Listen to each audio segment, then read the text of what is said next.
least. Here to go more in depth, our friend Alan Dershowitz, the noted attorney, contributor, and the featured performer, I guess we would say, in You and the Law. He is also an accomplished author, the author of the new ebook, Terror Tunnels, the case for Israel's just war against Hamas.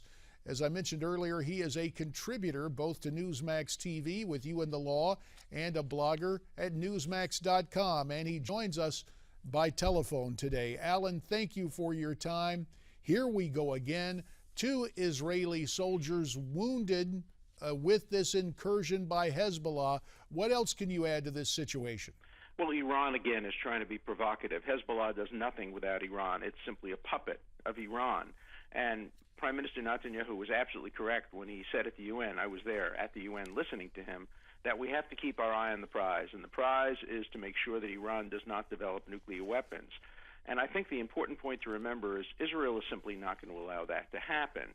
If the United States makes a bad deal with Iran, and it looks like it's on the road possibly to making a bad deal that allows them to spin their centrifuges and just makes them weeks away from being able to militarize that, if President Obama kicks the can down the road and basically makes a deal with Iran saying, look, don't develop nuclear weapons on my watch, but I'm going to allow you to develop the capacity, the threshold capacity to make nuclear weapons, so that if you do, it won't be on my watch, it'll be under the watch of a new president.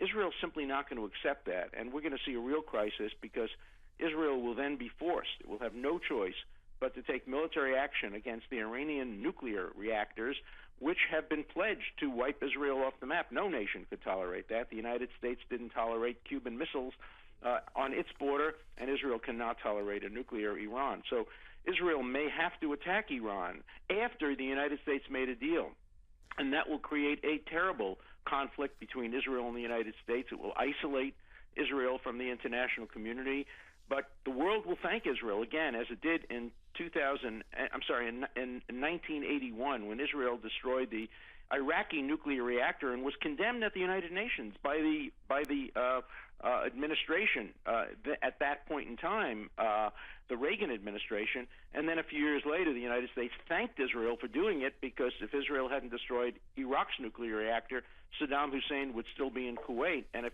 Israel hadn't destroyed Syria's nuclear reactor, imagine what Assad would be doing today with nuclear bombs.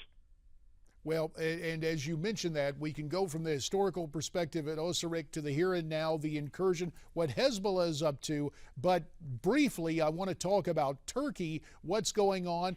Is there a role for Turkey in the coalition? ISIS closing in on Kobani. 30 seconds, Alan, on Turkey. Turkey has become an evil, a non-partner.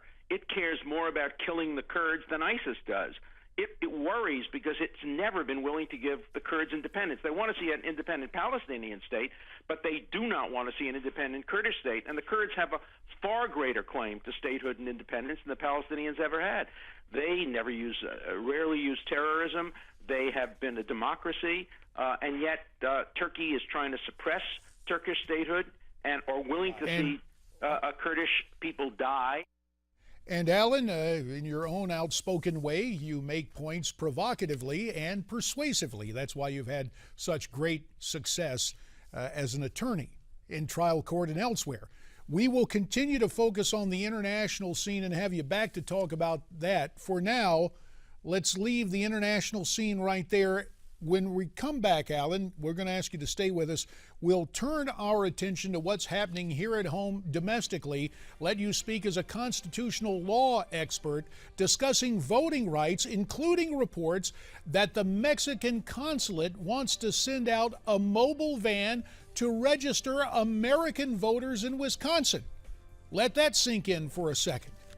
In the meantime, what about the intrigue involving Israel and Hezbollah and ultimately Iran? Do you have some thoughts on that? Why don't you tweet me those thoughts at Newsmax TV, #America's Forum.